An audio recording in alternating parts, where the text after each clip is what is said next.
en Amérique, jusque dans les justices de paix les plus reculées, tissant peu à peu sur toute la surface de l'Empire la toile d'araignée de la raison d'État. Tempérant et chaste, il n'avait cédé qu'une fois à la tentation de ces mariages provisoires avec les femmes de la cour qu'admettait son Église et dont les multiples enfants naturels compliquaient à l'infini les jeux dynastiques. Puis il avait épousé en noces officielles une princesse Gala, en proclamant qu'il ne connaîtrait plus d'autre épouse. Cependant, l'affaire avait failli mal tourner, ses adversaires ayant dénoncé les liens précédents de sa femme avec un notable vieillissant, et il s'était retrouvé un temps mis au banc des sacrements de l'Église. Il retira de cette épreuve un surcroît d'amour pour sa femme, avec la volonté farouche de réformer le clergé. Et comme Zaoditu lui avait renouvelé sa confiance en le couronnant négus d'un royaume vassal et prince héritier de l'Empire, il exigea que Ménène fût associé à la consécration de sa puissance avant de réaliser le rêve secret de son premier voyage en Europe. À l'affût des échos assourdis de la Grande Guerre, il s'était comporté en ami de la France pour acquérir des gages face aux effusions italiennes. Il sut ravir les radicaux socialistes par sa politesse délicate et la rue par l'apparente douceur de sa présence exotique. Il en profita pour demander sa récompense, l'entrée de l'Éthiopie à la Société des Nations. On hésita un peu, il insista beaucoup et finit par remporter l'affaire. La persistance de l'esclavage avait tout de même failli lui coûter son entrée sur la scène internationale. Et à vrai dire, bien des diplomates se déclaraient choqués de devoir admettre parmi eux, ces sortes de sauvages, qu'un miracle avait préservé des bienfaits de la colonisation. Rastafari était parfaitement conscient des ambiguïtés et des limites de sa victoire, mais l'étreinte de l'Italie s'en trouvait desserrée, même si de troublants indices lui révélaient à quel point le danger demeurait vif. Ainsi, le rêve de venger Adoua agitait si violemment la mémoire et la violence des fascistes, désormais maîtres de Rome, qu'ils en étaient venus à copier l'organisation primitive des guerriers éthiopiens, appelant race les chefs des chemises noires et copiant en bacchanales sanglantes les transes nocturnes des soldats aux pieds nus. Et Mussolini, guidant de son poing serré la trouble africanité de la canaille, tendait son autre main, finement gantée de soie, vers ces notables musulmans dont les principautés, toujours à court d'armes et d'argent, remuaient aux frontières de l'Empire, dans un perpétuel gargouillis d'escarmouches et de brigandages.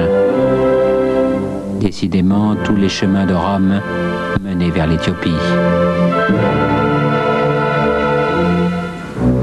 Ceux de la mer Rouge notamment, où depuis les comptoirs érythréens de Massoua et d'Asmara, dans une chaleur de fournaise, toutes sortes d'agents italiens plus ou moins identifiables contrôlaient les achats de l'Empire et négociaient de fructueuses contrebandes, troquant de jeunes esclaves voués aux secrets plaisirs des palais arabiques contre le carburant de voitures militaires soigneusement maquillées.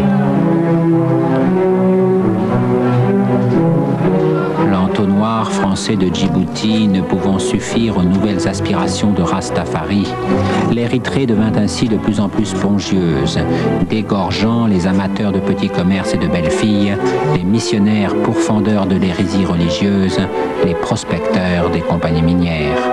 Parfois les mêmes, toujours italiens, et avec la promesse de l'or pour fondre les appétits en un seul rêve. Cependant, la puissance silencieuse de Rastafari ne cessait de grandir. Ainsi, le duc de Gloucester, après avoir promené un regard morose sur le bourdonnement des natives qu'une effarante directive de Londres lui avait enjoint de visiter, redécouvrait avec une surprise hébétée l'usage des politesses de cour dès qu'il se trouvait en présence du régent. Le petit homme, aux manières si parfaites et surannées, exsudait une telle impression de force, de calme et d'autorité que même le fils le plus borné et le plus arrogant des Windsor se sentait subitement intimidé. En fait, pour le tout venant des étrangers, aristocrates observant les pauvres comme des grains de poussière, et aventuriers des bas-fonds bottant le cul des nègres pour rire un peu, le régent apportait la révélation de la noblesse et de la grandeur africaine. Et il avait la suprême élégance de paraître ne pas s'en rendre compte pour mieux manipuler ses hôtes. Ménélique, dont il avait fait ériger la statue monumentale, pouvait dormir en paix. Rastafari était digne de ceindre la couronne du roi des rois. À la mort de Zaouditou, pour la première fois depuis longtemps, aucun souffle de révolte ne vint fléchir les bannières de cérémonie du nouveau règne. Et ainsi, dans l'apparat d'un couronnement adapté de celui d'Édouard VII, le roi des rois parut à ses sujets, aux rois vassaux, ainsi qu'aux diplomates, comme l'incarnation même du redoutable et mystérieux réveil du grand empire millénaire.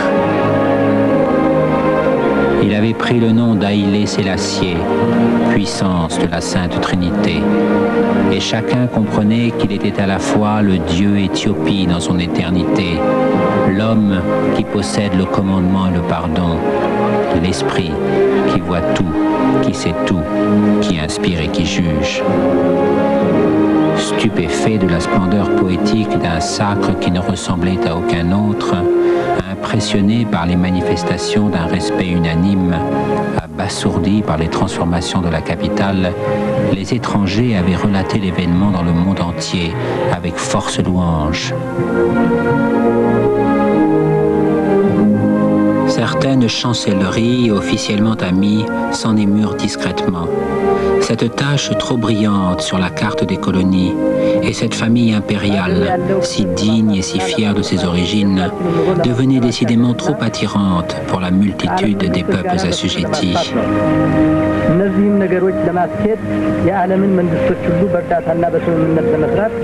Mais que faisait donc Mussolini à perdre ainsi le temps précieux dont le roi des rois se servait pour moderniser l'Empire à marche forcée?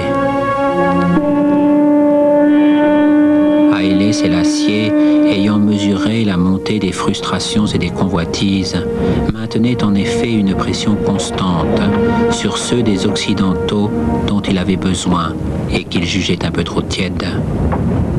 Il envoya ainsi à Sphavosen, son fils aîné, à Londres et à Paris.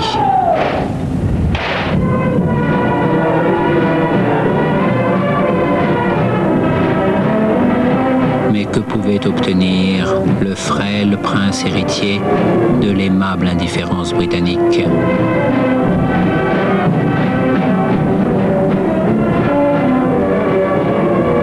Que lui donnerait la chaleur superficielle de quelques burgraves radicaux socialistes quand les alliés de la Grande Guerre unissaient leurs faiblesses pour ne pas déplaire au Duce.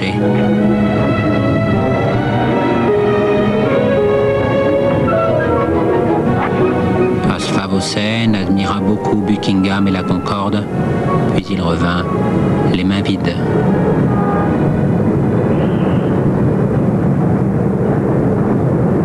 Je suis heureux de l'accueil amical qui m'a été réservé à la France. Paris est une belle ville que j'ai eu le plus grand plaisir à visiter. À Mogadiscio, irréelle capitale de la Somalie italienne, on réclamait déjà au nom de la mère patrie la ligne de chemin de fer qui unirait les comptoirs de l'océan Indien à ceux de la mer Rouge et dont le tracé passait au centre de l'empire encerclé. Tandis que le peuple de la péninsule s'enflammait au spectacle des dernières productions de Cinecittà, célébrant la mission civilisatrice des moines italiens contre l'obscurantisme de l'hérésie éthiopienne.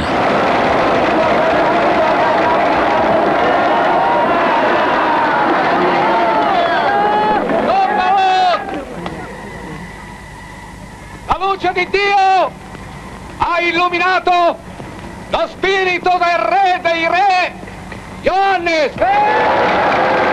Un ténor en fin de carrière de l'opéra de la Spezia a effectivement passé au bout de noix.